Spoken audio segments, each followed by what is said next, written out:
চলতি বছর পবিত্র হজের মূল আনুষ্ঠানিকতা শুরু হচ্ছে আগামী ৪ জুন। সৌদি আরবের পর্যবেক্ষণ কেন্দ্রগুলো পবিত্র জিলহজ মাসের চাঁদ দেখা যাওয়ার বিষয়টি নিশ্চিত করার পর দেশটির সুপ্রিম কোর্ট এই ঘোষণা দিয়েছেন। ইতিমধ্যেই বিভিন্ন দেশ থেকে ১০ লাখের বেশি হজযাত্রী সৌদি আরবে পৌঁছেছেন।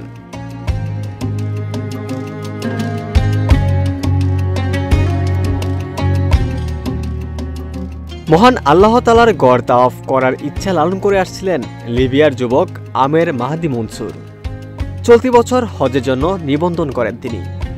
সব আনুষ্ঠানিকতাও শেষ করেন, তবে বিমানবন্দরে যাওয়ার পর বিপাকে পড়েন আমের। মিশর হয়ে সৌদি আরব যাওয়ার কথা থাকলেও নিরাপত্তা ইস্যুর কথা জানিয়ে তাকে বিমানে উঠতে দেয়নি কর্মকর্তারা।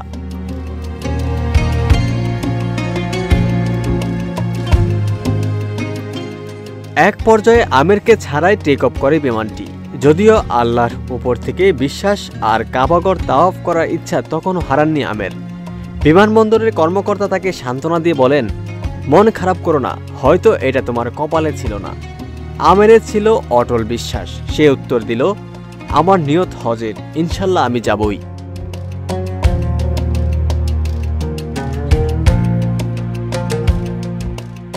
এরপরেই ঘটে বিস্ময়কর ঘটনা। যান্ত্রিক ত্রুটির কারণে ফিরে আসে বিমানটি। চেক আপের পর আবারও উড্ডয়নের জন্য প্রস্তুত হয় বিমানটি। তবে পাইলট আমেরের জন্য দরজা খুলতে রাজি হলো না। এবারও তাকে উঠতে দেয়া হয়নি।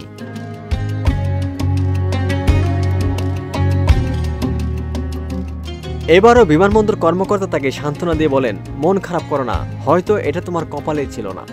আমেরের ছিল দৃঢ় প্রতিজ্ঞ, স্থির ও দৃঢ়চেতা অটল বিশ্বাস। সে আবারও উত্তর দিল, আমার নিয়ত হজের, ইনশাল্লাহ আমি যাবই।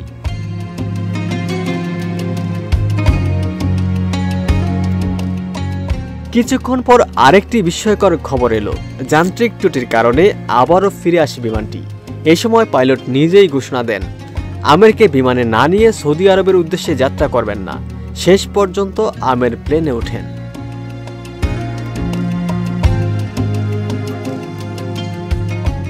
সৌদি এয়ারপোর্ট থেকে একটি ভিডিওতে আমের বলেন, আল কাহার, এটি মহান আল্লাহর সুন্দর নামসমূহের একটি।